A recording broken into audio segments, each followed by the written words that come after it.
ये तो हमने आपको क्विक ब्रीफ कर दिया बिजनेस का, और अब मज़ीद बात कर लेते हैं नाज़रीन पाकिस्तान का जो कॉमर्स है, और ख़ास तौर पर मैं बात करूं ई कॉमर्स की, तो उसमें हम बहुत ज़्यादा जो है ग्रोथ देख रहे हैं मुख्तलिफ़ प्लेटफॉर्म्स पर, एप्लीकेशंस पर, और मुख्तलिफ़ फैक्टर्स में पोटेंशली जो है वो यूज़र्स आ रहे हैं, लोग आ रहे हैं, अवाम आ रहे हैं, और पाकिस्तान में एक बहुत ज़्यादा वैक्यूम है ई कॉमर्स की मार्केट को फुलफ़िल करने का, और किसी हद तक हम कामयाबी की तरफ जा भी रहे हैं। इसी टॉपिक पर बात करने के लिए हमें ज्वाइन किया है ई कॉमर्स एक्सपर्ट हैं और बेहतरीन तजुर्बा रखते हैं वो, और सैयद बिलाल सफदर को हम वेलकम करेंगे। बिलाल साहब अस्सलाम वालेकुम, very good morning and welcome to the show. कैसे हैं आप? ठीक है, thank you Rohail for calling me in, and first of all सबको अस्सलाम वालेकुम Pakistan, and yeah really looking forward to have a good show with you. Yeah Bilal ये बताएं कि ई कॉमर्स हम देख रहे हैं कि आप माशाल्लाह से काफ़ी सालों से मैं आपको देख रहा हूँ कि मुख्तलिफ़ कंपनीज़ के साथ आप एसोसिएटेड रहे हैं, और एक बेहतरीन प्रोग्राम, बेहतरीन पॉलिसीज़ आप कंपनीज़ को बनाकर देते हैं, और उस पर हम देख रहे होते हैं कि बहुत ज़बरदस्त तरीके से उस पर लोग उसको पसंद करते हैं, सराहते हैं। पाकिस्तान में ई कॉमर्स की ग्रोथ के हवाले से आप क्या देख रहे हैं? आई थिंक जैसे मैं ये कहूँगा इसको कि ई कॉमर्स की जो इंडस्ट्री है it's just the start. I see positive levers. अगर आप देखें, एक ज़माना था आप घर पे बैठ के टैक्सी नहीं मंगा सकते थे, बट आप 2 मिनट में आप टैक्सी मंगा लेते हैं। आप घर पे बैठ के खाना नहीं मंगा सकते थे, बट आप ग्रोसरीज, खाना, फूड डिलीवरी वगैरह मंगा लेते हैं। आप फैशन, अगर आपको कपड़े चाहिए तो आप घर पे मंगा लेते हैं। तो आई थिंक ई कॉमर्स की, और दूसरी बात है कि हमारे जो लीवर्स, अगर आप देखें, Pakistan is a very growing population, जिसमें 60% जो आबादी है वो आपकी जेनजी और मिलेनियल है। ये वो लोग हैं जो टेक सेवी हैं।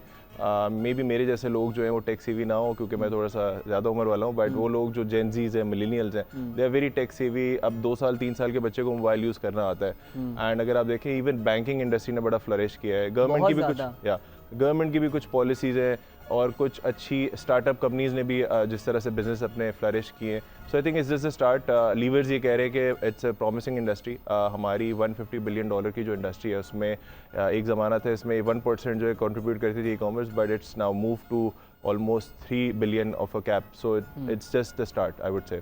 अच्छा बिलाल, हमें ये बताएं कि ई कॉमर्स के साथ हम आईटी का रोल बड़ा देख रहे हैं, तो इंफॉर्मेशन टेक्नोलॉजी पे हमें बहुत इम्प्रूव करने की ख़ुद को ज़रूरत है, ख़ास तौर पे इंटरनेट क्राइसिस इस वक्त बहुत ज़्यादा है मुल्क में। तो आपको क्या लगता है कि कहीं ना कहीं हम e commerce industry, internet slow and this crisis की वजह से हमें बहुत बड़ा नुकसान उठाना पड़ रहा है? 100% जी। अगर आप इसको कंपेयर करें अपने पड़ोस मुल्क से, मैं वेस्ट की तरफ नहीं जाऊँगा, मैं पड़ोस मुल्क में आपका जो इंडिया से अगर कंपेयर किया जाए तो आई थिंक वो बहुत आगे हैं। वहाँ पर अमेज़ॉन है। उनसे भी अपना कंपैरिजन नहीं देख रहा बिलाल, वहाँ पर बहुत ग्रोथ हुई, बहुत ग्रोथ है। तो अगर आप देखें, कुछ जगहों पे इंटरनेट नहीं चल रहा होता, 4G जो है वहाँ 3G बन जाता है, 3G जो है चलता नहीं है इंटरनेट। तो बिल्कुल आप सही कह रहे हैं, वहाँ इंटरनेट पेनिट्रेशन कुछ जगहों पे नहीं है, स्पेशली रूरल एरियाज़ पे। एंड आई थिंक कुछ जगहों पे जो वेबसाइट्स हैं वो इतनी सीमलेस नहीं है। अगर आप दुनिया में जाएँ तो ई कॉमर्स बहुत आसान है। लोगों का ज़्यादा फुकदान जो है वो बजाय के रिटेल में जाने का वही होता है, ई टेल कर रहे होते हैं। इसका मतलब है घर से बैठ के, ऑफिस से बैठ के ऑर्डर्स कर रहे होते हैं। जबकि यहाँ पर अभी भी एक ट्रस्ट का इशू है। कुछ जगहों पे फ्रॉडुलेंट एक्टिविटीज़ होती हैं, कुछ जगहों पे मैनिपुलेशन है। जो चीज़ आप ऑर्डर कर रहे होते हैं वो चीज़ आपके घर पे पहुँचती नहीं है। तो लोगों का ट्रस्ट इशू है। एंड आई थिंक गवर्नमेंट भी, जैसे मैंने आपको बोला, बहुत सारी इस तरह की इंटरवेंशंस कर रही हैं। कुछ कंपनीज अच्छी भी खुली हैं जिस पे एक लोगों का ट्रस्ट जो है ऐसा ऐसा बिल्ड हो रहा है। तो आई थिंक आगे जाके चीज़ें बेहतरी की तरफ जाएंगी, and we will see commerce मजीद एक तरीके से ग्रो करेगा। अच्छा बिलाल, हमें ये बताएं कि इस वक्त टैक्स कंट्रीब्यूशन एक अंदाजे के मुताबिक ई कॉमर्स से कितना जनरेट हो रहा है, और टैक्सेशन के साथ साथ इकोनॉमी में क्या कंट्रीब्यूशन है ई कॉमर्स की? ई कॉमर्स की जो कंट्रीब्यूशन है अभी रिटेल इंडस्ट्री में आपका 3 से 4% है, जो कि अगर आप रिटेल की बात करें, अगर 100 रुपये की इंडस्ट्री है तो उसमें से 3 से 4% जो है ना होने के बराबर है। और उसमें भी आई थिंक टैक्स के, आपको पता है, एवेजन्स वगैरह बहुत सारी कंपनीज करती रही हैं। तो आई थिंक यहाँ से अगर आप दुनिया से इसको कंपेयर करें तो 20 से 30% जो है वो यहाँ से कंट्रीब्यूशन आता है। एंड जैसे मैंने आपको बताया कि जो लीवर्स हैं हमारे, वो ये कह रहे हैं कि आगे जाके ये इंडस्ट्री ग्रो करेगी। इसमें ऑब्वियसली कुछ गवर्नमेंट की भी इंटरवेंशन होंगी, कुछ हमें वेबसाइट्स और कुछ जो स्टार्टअप्स खुल रहे हैं उनको भी ट्रस्ट बहाल करना पड़ेगा आवाम का, कि यहाँ से कंट्रीब्यूशन मज़ीद हो। अभी लोगों का एक ये भी होता है कि कस्टमर जो है ई कॉमर्स पे पैसा लगाना चाहता है, बट उसको कन्वीनियंस नहीं मिल पा रही होती। असल मकसद तो दुनिया में होता है कि कन्वीनियंस मिले घर पे at your doorsteps, but I think we still need to work on those line जहाँ पर हम कन्वीनियंस प्रोवाइड करें एंड कस्टमर जो है वो रेडी है कि थोड़े से ज़्यादा पैसे देते हैं डिलीवरी फ़ी की मद में या दूसरी मद में। अगर आप देखें बहुत सारे फूड रेस्टोरेंट चेन्स हैं जो लोग घर, आपको पता है ट्रैफिक इतना है कि लोग कहते हैं यार मैं नहीं निकल सकता, पेट्रोल नहीं ज़ाया करना चाहता, मैं घर पे मंगा लेता हूँ, बट वो अगर 1 घंटे की जगह 3 घंटे में उनको खाना पहुँच रहा है तो बेचारा कहता है मैं सो जाता हूँ और कल सुबह का नाश्ता कर लूँगा। तो या बहुत सारी चीज़ें अभी हमें आई थिंक करने की ज़रूरत है, बेहतर करने की ज़रूरत है। लेकिन बिलाल, मैं 2-4 रोज़ पहले हम बात ही कर रहे थे, जो क्लोथिंग ब्रांड्स हैं ना ये डिपेंडेंट हो गए हैं, अब आउटलेट्स का कॉन्सेप्ट ख़त्म कर दिया है। They are into more into applications, ये इंस्टा और ये दूसरी चीज़ों पे लगाकर इन्वेस्ट करके और सारा वो अपना ऑनलाइन कर रहे हैं। मेरा आपसे एक बुनियादी सवाल ये है, मैं इन्वेस्टमेंट की बात करूँगा। पाकिस्तान में हम देख रहे हैं पोटेंशियल बहुत है, एक वैक्यूम है, एक स्पेस है, ख़ास तौर पे ई कॉमर्स मार्केट को फुलफ़िल करने के लिए। As far as concern investment, तो आप क्या समझते हैं कि इन्वेस्टमेंट एक पूल हमारे पास ऐसा सेंट्रलाइज्ड है for specifically e commerce market के लिए? अच्छा, लोगों को लगता है कि ई कॉमर्स बहुत आसान है कि आपने जस्ट प्लग इन प्ले किया और बटन दबाया और वेबसाइट आपकी ऑन हो जाएगी। It's a huge expense, I mean इसकी केपेक्स मतलब कैपिटल एक्सपेंडिचर, ऑपरेशनल एक्सपेंसेस बहुत ज़्यादा है।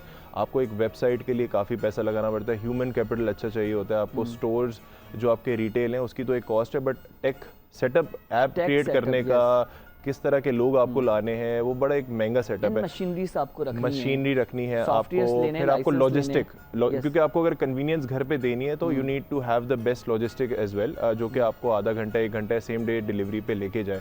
तो इट्स अ ह्यूज कॉस्ट, और अगर ये सारी चीज़ों, I mean it's a huge cost. अच्छा, मैं भी देख रहा था मुख्तलिफ जो कंपनीज हैं जो ख़ास तौर पे टैग बेस काम कर रही हैं, उन्होंने बड़ा अच्छा अपना वर्किंग आवर्स पॉलिसीज़ बनाया हुआ है। वो हफ्ते में कहते हैं 3 दिन आप घर से काम करें, लेकिन वो प्रॉपर काम हो रहा था, टास्क दे देते हैं, बिकॉज वो अपनी इस वक्त एनर्जी कॉस्ट है वो हम सब की बहुत ज़्यादा है, चाहे कमर्शियल्स हों, रेजिडेंशल्स हों, तो वो उन्होंने बेहतर किया हुआ है। फिर फ्लेक्सिबल वर्किंग आवर्स दिए हुए हैं और एक सपोर्ट भी है एम्प्लॉय को हमारे जैसे मुल्क में। तो आप ये समझते हैं कि इस तरह की पॉलिसीज़ ये एक बेहतर तरीक़ेकार है बिज़नेस डेवलप करने के लिए और कॉस्ट बचाने के लिए? I think 100%। बहुत सारी कंपनीज़ यहाँ पर रिमोटली भी काम कर रही हैं, कुछ हाइब्रिड मॉडल्स पे, कुछ जैसे वर्क फ्रॉम होम पॉलिसीज़ पे वो करती हैं। इससे होता क्या है कि जो आपका ह्यूमन कैपिटल है, जो ह्यूमन रिसोर्सेज है, वो मोटिवेटेड होता है, वो अपने हिसाब से उठ सकता है, वो अपने हिसाब से जो है सर्व कर सकता है, और इससे आई थिंक लॉयल्टी और मोटिवेशन एक ह्यूमन रिसोर्स की एक बढ़ती है। तो आई थिंक बहुत सारी कंपनीज़ हैं, गूगल जैसे बड़ा फ्लेक्सिबल एनवायरनमेंट है, वर्क फ्रॉम होम भी देता है आपको, रिमोटली भी काम करने की अपॉर्चुनिटी देता है। फॉर एग्जांपल अगर आप यूएस में बैठे हैं, बहुत सारी कंपनीज़ हैं जो यूएस में हैं बट आप यूएस नहीं जा सकते, बट आप पाकिस्तान से रिमोटली काम करें। तो I think it really creates efficiency and effectiveness. अच्छा, 1-2 केसेस रिपोर्ट हुए थे जो लोग रिमोट एरिया से काम कर रहे थे या वो नहीं कंपनी जा पाए थे, पेमेंट्स का बड़ा प्रॉब्लम आ गया, वो फिर थर्ड पार्टी ये मुझे बताएंगे कि अगर जो रिमोट एरियाज़ में काम रिमोटली काम करें फ्रॉम देयर होम या फ्रॉम द रीजन, तो वो जो उनको कैसे पता लगेगा कि कंपनी बहुत अच्छी है या कंपनी का प्रोफाइल बहुत अच्छा और एंड ऑफ द मंथ या ईयर उनको पैसे मिल जाएंगे? अच्छा, ये जो आप आई थिंक थोड़ा सा हिंट कर रहे हैं कि कुछ जगहों पे कुछ कंपनीज़ हैं जहाँ पर अगर कोई कस्टमर ऑर्डर करता है और उसको एक चीज़ नहीं मिल पा रही होती और रिफ़ंड्स किस तरह से करेगा। तो आई थिंक ये चीज़ें यूजुअली जो रूरल एरियाज़ हैं जहाँ पर इंटरनेट पेनिट्रेशन इतनी अभी भी हाई नहीं है, वहाँ पर हमने देखा है अभी भी ये चीज़ें हैं कि बैंक रिफ़ंड्स या जो कंपनीज़ हैं वो रिफ़ंड नहीं करी होती। यूजुअली होता है कि वो जो कंपनीज इस तरह की चीज़ें कर रही होती हैं वो फिर एक कस्टमर आता है और वो फिर चर्न कर जाता है, बट वो कंपनीज जिन्होंने इस चीज़ को बड़ा सीरियसली लिया कि नहीं कस्टमर रिफंड्स और नो रिफंड, आप देयर इज़ नो पॉलिसी कि अगर आप कोई कस्टमर को रिफंड करना है, कुछ करना है रिटर्न, तो वो अगर बैंक्स जो हैं उस पर थोड़ा सा यूज़र फ्रेंडली रिफंड्स कर रहे होते हैं, तो आई हैव सीन दैट वहाँ पर एक चर्न रेट कम भी नज़र आया, कस्टमर की लॉयल्टी भी नज़र आई है। फिर वो 2-4 ही कंपनीज अभी हैं, बहुत सारी कंपनीज ने इस चीज़ को इग्नोर किया एंड फिर हुआ क्या है कि उसकी बेस जो है वो चर्न कर गई है, फिर उन्होंने किसी और वेबसाइट पर कर लिया। बट जिसने इस चीज़ को कस्टमर एक्सपीरियंस को बहुत सीरियसली लिया है और रिफंड पॉलिसी को ओपन रखा है, फ्रेंडली रखा है, तो those are still the companies are surviving in Pakistan. अच्छा बिलाल, मैं ये चीज़ ऑब्जर्व कर रहा हूँ, जो अब साल जब ख़त्म होता है और जो अक्टूबर, नवंबर और दिसंबर है, वो ई कॉमर्स की जो मार्केट्स हैं उनके लिए बड़ा अच्छा समझा जाता है। लोग सेल्स लगा देते हैं और एक बहुत ही फोकस ईयरली कैंपेन के हिसाब से सारा कर रहे होते हैं। तो व्हाट डू यू थिंक, जो लास्ट क्वार्टर है 3 मंथ्स का, ये काफ़ी कंट्रीब्यूट करता है इकोनॉमी के लिए?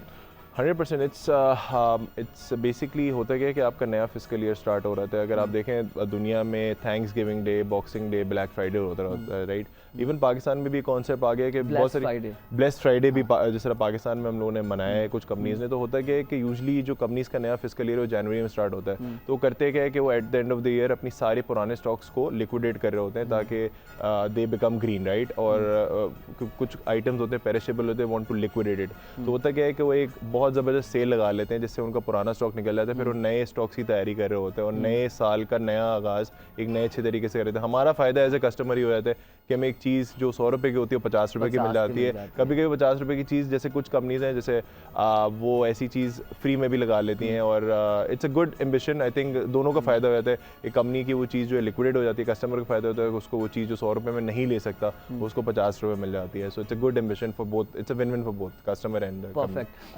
अच्छा, मुझे ये बताएं कि अभी मैं देख रहा था जो शार्क टैंक है ये पाकिस्तान में पेनिट्रेट कर चुका है, इवन के आ चुके हैं और चीज़ें सारी वहाँ हो भी चुकी हैं। तो ई कॉमर्स के हवाले से आप क्या समझते हैं, कोई ऐसा बड़ा प्रोग्राम ग्लोबली या वर्ल्ड वाइड या नेशनली आप समझते हैं कि हमें शार्क टैंक की तरह करना चाहिए, या कुछ कोई कंसेप्ट है आपके दिमाग में जो आप रखना चाहते हैं? आई थिंक बहुत अच्छा मॉडल है शार्क टैंक का, बिकॉज उसमें वो लोग जिनको प्लेटफॉर्म नहीं मिल रहा होता, जिनको आई थिंक एक मोटिवेशन नहीं मिल रही होती, फ्रंट पे आते हैं, अपने आइडियाज़ पिच करते हैं। इंडस्ट्री गुरुज होते हैं वहाँ पर बड़े, मतलब मैं कुछ लोगों को जानता भी हूँ personally. I mean they are industry kings, right. They can mentor you, tell you कि नहीं यार ये मॉडल आप करें। देखिए आइडिया जनरेट करना बहुत आसान है, आइडिया को एग्जीक्यूट करना दुनिया का सबसे मुश्किल काम है। मेरे पास 2 आइडियाज़ हैं और आज तक एग्जीक्यूट नहीं हुए। तो सोया मीन ऐसे प्लेटफॉर्म्स आई थिंक पाकिस्तान में होने चाहिए जहाँ पर आपकी मेंटोरशिप मिले। आई थिंक यूनिवर्सिटी लेवल पे भी आई थिंक बहुत सारी यूनिवर्सिटीज़ को इस चीज़ को लेना चाहिए कि वहाँ मेंटोर करें।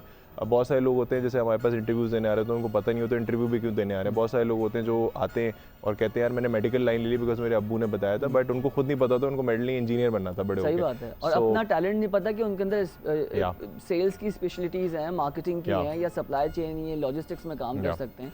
अच्छा, मैं आपसे ये जानना चाहता हूँ कि ई कॉमर्स में बहुत सारे सेक्टर्स हमारे आ जाते हैं, तो ऐसा कौन सा सेक्टर है जो आप समझते हैं कि उस पर हमें इस वक्त काम करने की ज़रूरत है और उस सेक्टर की रिक्वायरमेंट है लेकिन उस पर काम नहीं हो रहा, वो कौन से सेक्टर्स हैं? आई थिंक क्विक कॉमर्स में बहुत पोटेंशियल है। क्विक कॉमर्स बेसिकली होता है कि जैसे आपके डार्क स्टोर्स के थ्रू हम सर्व कर रहे होते हैं, तो वहाँ पर एक बहुत ज़्यादा पोटेंशियल मुझे नज़र आ रहा है। आई थिंक जो इंडस्ट्रीज फ्लरिश कर चुकी हैं क्विक कॉमर्स ई कॉमर्स के अंदर, वो बैंक्स हैं, फैशन इंडस्ट्री में बड़ा अच्छा काम कर रही हैं।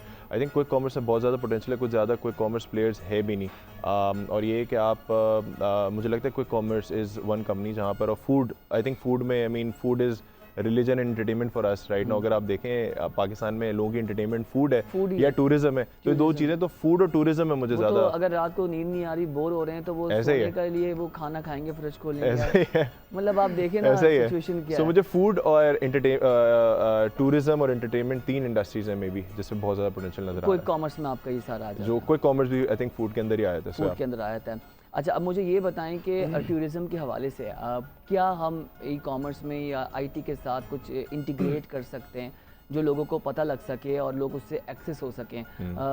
अगर हम लोकल टूरिज़्म की बात करें तो यहाँ पर लोग कर रहे हैं, सोशल एप्लीकेशंस के थ्रू ही कर रहे हैं। ई कॉमर्स प्लेटफॉर्म पे हम कैसे लेके आ सकते हैं? आई थिंक जो कस्टमर रिटेल वाला है या ऑफलाइन वाला है, उसको 2-3 चीज़ें चाहिए होती हैं। उसको कन्वीनियंस आप देते हैं घर पे बैठे बैठे, उसको चीज़ तो वही चाहिए, उसको टूरिज्म तो करना है, कराची से लाहौर का टिकट तो उसको लेना है, उसको एक ऐसी वेबसाइट या ई कॉमर्स का ऐप या कोई कॉमर्स का मॉडल ऐसा बना दिया जाए कि जिसके थ्रू वो कुछ ग्रोसरीज अपनी मंगा सके, सीमलेस हो एक्सपीरियंस। आई थिंक टेक के अंदर भी बहुत ज़्यादा हमें इनोवेशंस लाने की ज़रूरत है, सीमलेस बनाने की ज़रूरत है। फिर I think last mile is very important. आपने एक अच्छी ऐप बना ली बट एक आपका एक्सपीरियंस अच्छा नहीं है, आपको एक चीज़ जिस बंदे को 1 घंटे में चाहिए वो अगले रोज़ मिल रही है, तो बेचारा तो घर पे बैठा सड़ जाएगा। तो आई थिंक इस तरह की चीज़ें हमें innovation, tech and then comes the last mile is super important. So in short, seamless experience is something that a customer is still willing to have in Pakistan, जो कि आई थिंक थोड़ा सा missing element है as compare to अगर आप waste में चले जाएँ। खास तौर से अगर आप वहाँ जाएँ तो बहुत एक्सपीरियंस भी सीमलेस है। फिर आई थिंक बैंक्स का किरदार बहुत इंपॉर्टेंट है, क्योंकि अगर आप COD मॉडल को थोड़ा सा कम करना चाह रहे हैं और अगर आप डिजिटल इनेबलमेंट चाह रहे हैं, तो आपको APIs बैंक्स के साथ इस तरह की क्रिएट करनी है कि आपने देखा होगा आप पेमेंट कर रहे होते हैं, वो एरर आ जाता है और आपके पास कैश होता नहीं है, तो आप कहते हैं यार मैं ऑर्डर कैंसिल कर देता हूँ। बहुत अच्छी बात की है आपने जी। तो मुझे तो दिमाग में ही आइडिया मेरे आ गया कि यार ये काम क्यों ना हम कर सकते हैं कि वो ई कॉमर्स के लिए, क्योंकि आपके जो नॉर्दर्न एरियाज़ हैं बहुत ज़्यादा लोग ट्रैवल करते हैं, तो एक बेहतर ई कॉमर्स उसमें उनका ट्रैवलिंग का भी, उनकी अकोमोडेशन भी, उनका फूड भी, जो जो आपको ज़रूरत पेश आती है, और फर्दर जो आपने बात की बैंक्स के साथ इंटीग्रेट करने की, मर्जिंग करने की। आपने नॉर्दर्न एरियाज़ की बात करी, just to cut you out sorry, वो ये कि नॉर्दर्न एरियाज़ में आई थिंक बहुत सारी जगहों पे मॉल्स नहीं है, आपके पास बहुत अच्छे ब्रांड्स नहीं है, तो वहाँ पर ई कॉमर्स की इनेबलमेंट होनी चाहिए, एक ऐसी वेबसाइट जो वहाँ पर फिर आपका 3G 4G इनेबल होना चाहिए वहाँ पर। अगर ये 2-3 चीज़ें हो जाएंगी और एक वेबसाइट वहाँ पर होगी और लॉजिस्टिक्स होगी, तो वो बंदा जो यहाँ से एक अच्छा ब्रांड की तलब करता है उसको वो ई कॉमर्स के थ्रू सर्व हो सकते हैं। तो आई थिंक नॉर्दर्न एरियाज़ या रूरल एरियाज़ में this huge potential as well. और वहाँ पर वेदर का भी प्रॉब्लम रहता है, तो आपको बड़े बड़े मॉल्स खोलने की ज़रूरत नहीं है, आप स्टोर से बैठ के, बहुत अच्छी सजेशन है, आई थिंक जो लोग देख रहे हैं इस पर काम कर सकते हैं। एक बहुत अच्छा हमने आपको फ्री में आइडिया दे दिया है और ये आपको देखेंगे वेकअप पाकिस्तान की बदौलत इस फोरम से आपको मिल रहा है। अच्छा बिलाल, मैं एक कॉस्ट जानना चाह रहा हूँ एप्लीकेशन की, because you are into it, आपको पता है क्या इसका सारा प्रोसेस है। कोई भी बिजनेस बनाने के लिए मुझे एप्लीकेशंस मुरतब करनी पड़ती हैं, कस्टमाइज़ करना पड़ता है, सॉल्यूशंस निकालने पड़ते हैं। iOS या प्ले स्टोर की कॉस्ट का मुझे बताएं कि क्या कॉस्ट बनेगी अगर मैं क्लोथिंग ब्रांड पे जा रहा हूँ फॉर एग्जांपल, तो कितना पैसा लगेगा मेरा?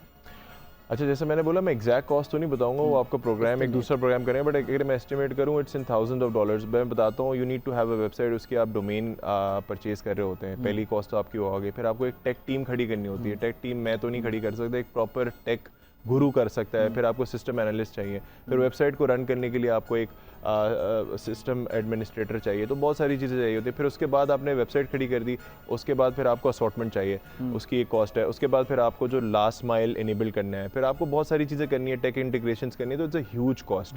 केपेक्स जिसको कहते हैं, जैसे मैं आपको शुरू बता रहा, कैपिटल एक्सपेंडिचर ह्यूज कॉस्ट। और फिर उस वेबसाइट को सस्टेन और रिटेन भी करना है, अपडेट भी करना है, उसके लिए भी आपको एक कॉस्ट चाहिए होती है। तो long story cut short, it's a huge cost and people think e commerce या कोई कॉमर्स या कोई वेबसाइट खड़ी करना बहुत आसान है। वैसे आप खड़ी कर सकते हैं, but to run the show you need to have dollars in your pocket. So यार उस डॉलर्स के बगैर गुजारा नहीं है। वैसे ही डॉलर सस्ता हो गया आपने बोला, हाँ थोड़ा सा सस्ता हुआ है, लेकिन सर वो एक दौर था जब डॉलर ऐसे ही है 120 115 पे था, तो वो दौर भी इंशाल्लाह आएगा। लेकिन आएगा जब 350 पे जाकर पीछे आ सकता है। ऐसे ही है। और इसमें तो मैं लाजमी हमारी आर्मी को क्रेडिट दूंगा कि वो जब बैठे थे सारा पकड़ धकड़ की थी, उसको रिटेन किया वापस। और अल्लाह से उम्मीद यही है कि आज काश ये जुम्मा का दिन हमारी ज़बान जो है मुबारक हो जाए, ये 270 की जगह 175 आई थिंक ये जो चीज़ें इस तरह के फैक्टर्स अगर कोई इंटरनेशनल मीडिया वो देख रहा होता तो इन्वेस्टर्स और वीसीज जो हैं वो बहुत एंटाइज होते हैं, उनके लिए इंकरेजमेंट होती है कि नहीं यार अगर ये चीज़ें सब कम हो रही हैं और स्ट्रेंथन हो रही है इकोनॉमी, तो हम इन्वेस्ट करें। क्योंकि यूएस में पैसा लगाने से आप कह रहे हैं टेक सेटअप एक मुश्किल काम है, या अगर आप ईस्ट साइड पे चले, but Pakistan is still very user friendly. बहुत है यहाँ पर, बहुत एवेन्यूज हैं और यहाँ पर पोटेंशियल है, डेफिनेटली एक पॉपुलेशन भी है। और आप अभी देखें तो ई कॉमर्स की सेल्फ मार्केट में बैठे बिठाए आपने 2-4 आइडियाज़ दे दिए कि हम इस तरह से भी इसको कर सकते हैं। बिलाल, क्या मैसेज है आपसे, लास्ट सवाल है, क्या मैसेज देना चाहेंगे यूथ को, नेशन को, आवाम को, इन्वेस्टर्स को और पाकिस्तान को? आई थिंक मैसेज सिंपल है, इतना डिसहार्टेड ना हो। ट्रस्ट वाला फैक्टर हम सबको पता है थोड़ा सा, बट आई थिंक कुछ कंपनीज बहुत अच्छा काम कर रही हैं, कोई कॉमर्स में, कोई फूड डिलीवरीज में, फैशन वेबसाइट बड़ी अच्छी हैं जो सीमलेस एक्सपीरियंस दे रही हैं, तो थोड़ा सा इंतज़ार करें। फिर आई थिंक लोगों को और कंपनीज़ को भी शऊर हो गया कि कस्टमर चाहता क्या है, that is convenience at your doorsteps. तो वो चीज़ें आई थिंक उस पर सब काम कर रहे हैं। पहले इतना ज़्यादा इसको सीरियसली नहीं लिया जाता, बस होता था कि जल्दी वेबसाइट बनाए और सर्व करें, but I think customer experience UI UX को बहुत ज़्यादा सीरियसली लिया जा रहा है। And I think Pakistan is a very bright future. जैसे मैंने बोला कि it's a growing population, economy factors are growing, and I think we have a very tech savvy audience जो जेनजी वाली है, तो I think I see light at the end of the tunnel. So यार इंशाल्लाह। Thank you so much Bilal, आपके वक्त का आप आए और आपने वेकअप पाकिस्तान के लिए वक्त निकाला।